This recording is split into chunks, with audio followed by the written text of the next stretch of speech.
신규 입점 축하드립니다. 네이버 플레이스 땡땡 담당자입니다. 이번 분기 국가지원사업 대상지역 대표업체로 선정되셨습니다. 창업의 설렘이 채 가시기 전 자영업자들의 휴대폰은 불이 납니다. 하루 평균 수십 통 포털 사이트나 국가기관을 사칭한 이 전화들이 쏟아집니다. 아주경제탐사보도팀은 지난 5월 서울 강동구에 위치한 승용이네 카페를 운영하는 임다은 씨를 만났습니다. 임 씨는 카페 운영 첫날 네이버 공식 대행사다라는 한 대행사 업체의 전화를 받았다고 합니다. 계속 이제 홍보를 해야 된다. 비용을 좀 써서 초반에 이제 홍보를 해야 된다. 계속 이런 식으로 얘기를 해서 홀린 듯이 저도 좀 이렇게 돈을 써야 되나라는 생각이 들게 돼서 어느샌가 카드 번호를 불러주고 있더라고요. 네이버 플레이스에 등록한 지 1분도 안 돼서 걸려온 전화. 결제는 이미 전화 통화 도중 끝나 있었습니다. 아니요, 확인을 해봤더니 저랑 통화하고 있는 상황에서 결제가 들어갔어요. 네. 그리고 나중에 메일을 확인해 보니까 등록 확인서라고 그 업체에서 얘기하는 계약서가 보내져 왔는데 그러니까 계약서를 보낸 시간이 결제를 한 시간보다 이후였어요. 계속된 전화에 이어 어느샌가 광고 대행사 업체 사람들과 임 씨가 함께 속해 있는 단체 대화방이 만들어져 있었다고 합니다. 마지막에 3년 약정을 12개월 할부로 해야 된다라고 얘기해서 말씀도 굉장히 빠르게 하셔가지고 사실 반은 이해하고 반은 그냥 흘러듣는 그런 상태였어요. 그래서 제가 제발 천천히 말 좀 해달라. 이해가 안 된다. 뭐 이런 식으로 했는데 이후 결제 취소를 요구하자 업체는 위약금의 20%를 요구했습니다. 이에 항의하자 10%로 합의하자는 식으로 나온 업체. 임 씨는 온라인 광고분쟁위원회와 금융감독원, 카드사 등에 연락해 결국 전액 환불을 받아냈습니다. 다만 이 모든 과정을 거치며 임 씨는 자괴감을 느꼈다고 합니다. 이들은 생업에 바쁜 자영업자에게 전화해 장기 계약을 맺게 한 뒤 계약 해지를 원하면 과도한 위약금을 요구하거나 잠적해버립니다. 도대체 이 같은 광고 대행사의 영업이 어떻게 가능한 걸까요? 이에 아주경제탐사보도팀은 동종업계 관계자를 만나봤습니다. 광고대행사 광고백서를 운영하는 이진우 대표는 이들의 영업 방식에 대해 설명했습니다. 실제로 네이버에서는 그런 광고 대행사, 공식 광고 대행사 해가지고 이렇게 영업하게 두지를 않아요. 그러니까 대표님 요거 안 하시면은 네이버 플레이스가 저 밑에 있기 때문에 매출 안 나온다. 이러면 사실 유령 계정이다라고 현혹하면서 좀 이렇게 많이 영업을 하거든요. 저는. 이어 이 대표는 이들의 기형적인 구조도 지적했습니다.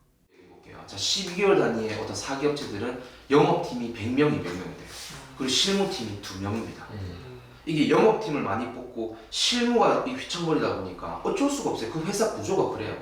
한 달, 두 달 처음에 관리해주고 그 세 달부터 관리를 못해요. 그 많은 업체들을 어떻게 다 관리를 해요?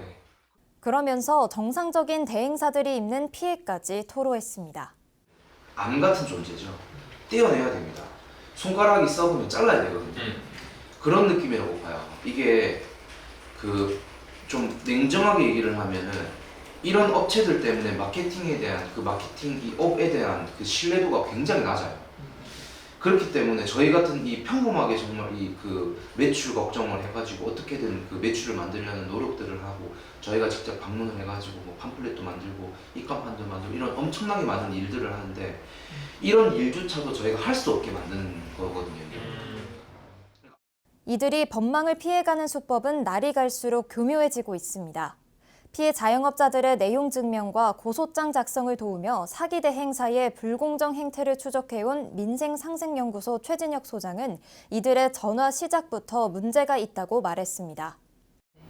네이버 담당자입니다. 아니면 플레이스 지도 담당자입니다.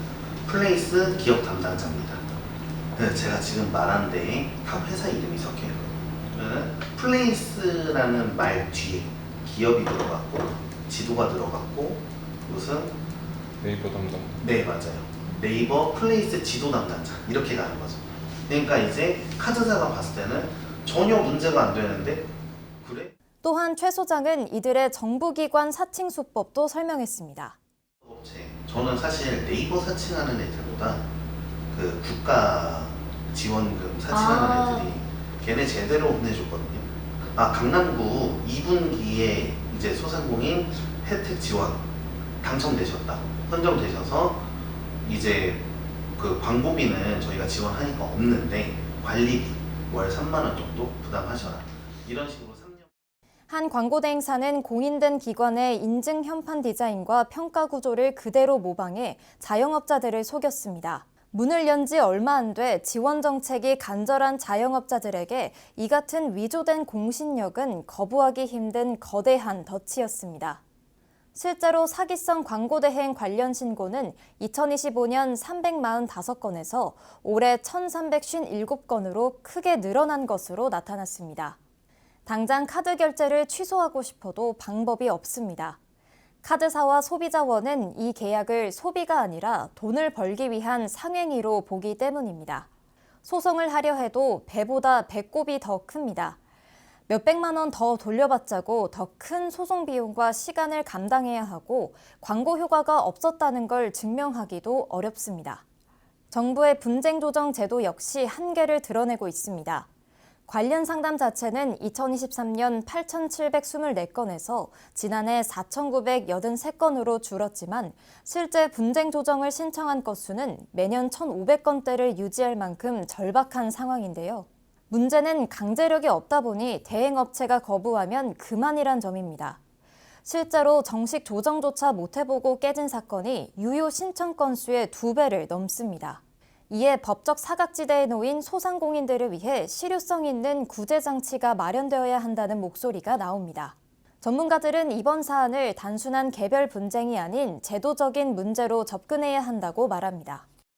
그 개별 문쟁으로 볼 건 아닌 것 같아요. 이제는 거의 구조적인 문제에 가깝다고 보고요. 네네. 그래서 이제 이게 공정위가 나서서 뭐 정부 지원 사업을 뭐 사칭한다든지 뭐 얘기하신 대로 장기 선결제를 유도한다든지 뭐 과도한 또 위약금을 요구하는 이런 업체들을 이제 수사 의뢰를 할 정도라면은 이거는 이제 더 이상 사후 단속만으로는 한계가 있다고 생각하고요. 그래서 소상공인을 실질적으로 이제 보호할 수 있는 법적 장치 마련이 필요하고 다시 재논의가 될 필요가 있다고 생각합니다.